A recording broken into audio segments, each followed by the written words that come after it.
participating.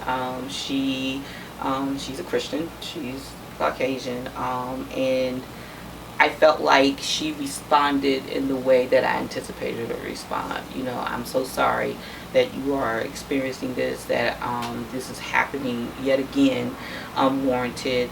How can we help?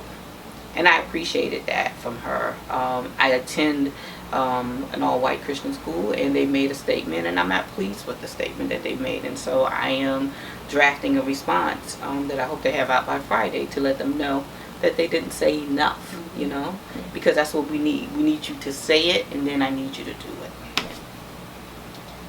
Similar, one of my old colleagues reached out to me just to see how I was doing, and was like, oh, so bad, I'm sorry that you're going through this. Very similar tones, and if there's anything that you need from me, let me know, and things like that. And then she had read an article, and I could tell she's like actively like doing research, because like her response to certain things are changing. She was like, I've been doing it all wrong, I've been checking on my black friends, but I need to just continue to educate myself and be the anti-racist in my own circle and community. And when I saw that, I was like, oh, okay, yes girl. But it could also be an and, like, yes, check on your black friends, because you need to be checked up on. We're not okay. And do the research, and check your white friends, and check your privilege, and stand on the front lines if you can, and do other tangible things. Because there is some wrong, but not really. As long as you're checking on your people with the best intent, I feel like there's no real wrong unless you're nagging them every day. What can I do? What can I do? What can I do? No. Yeah, I don't think it's a wrong. I think it's more of how can you be more actionable in this moment? Because yes, check on your friends, but how can I push change? How can I drive change? So making sure that what you do is actionable, and pushing people towards the goal of let's live an anti-racist world. I think some of my closest friends that I like on Facebook and Instagram, like they've been putting out Black Lives Matter things. Not everybody.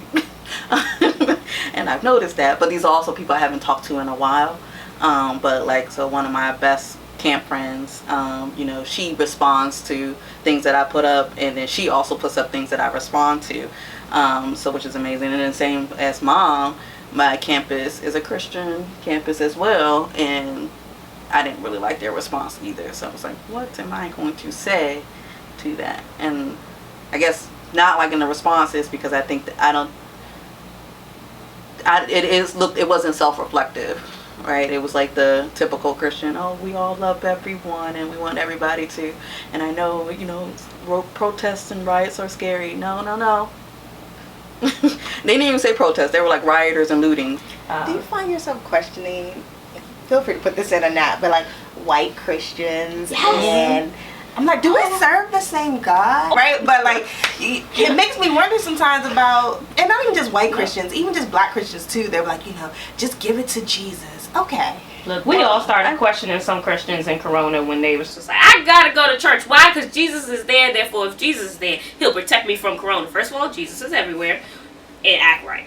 So I think, to your point, like one of our pastors at church, he spoke on that, and he was like, the history of Christianity and blacks is slavery is rooted in racism too. They had to have a discussion whether or not black people have souls. See, and then you had to have, when they decided that we had souls.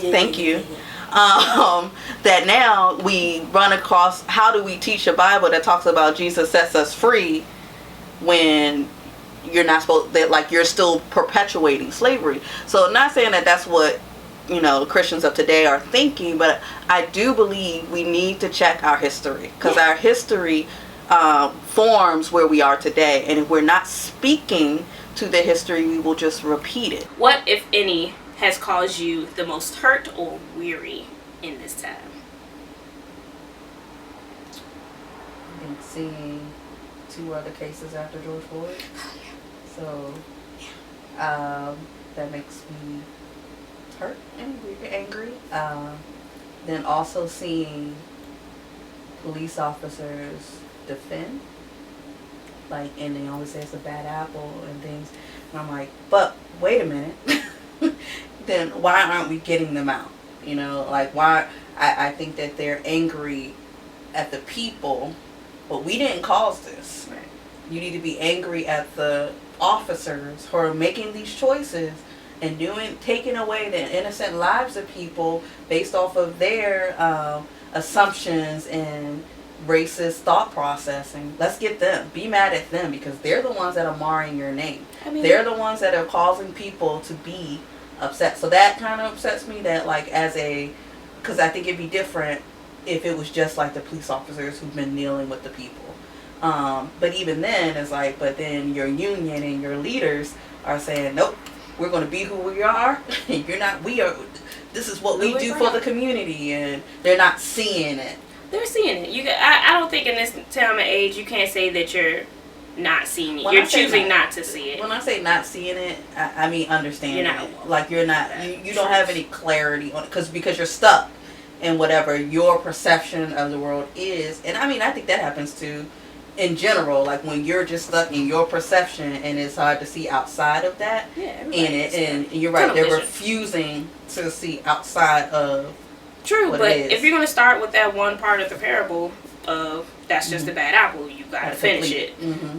The bad apple, what is it? The bad apple ruins the bunch, not the whole orchard. I'm probably mixing up with Depending somebody. on what bunch you in. I mean, is it a big orchard, small orchard? That one apple, the whole field gone. I mean, That's essentially what it is because this whole community of Blue Lives, which is not a life, it's a uniform.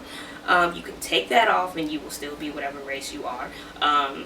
But that's their fraternity of blue, of that shield, whether it's silver, gold, or in between. I don't know if there's a bronze police officer out there.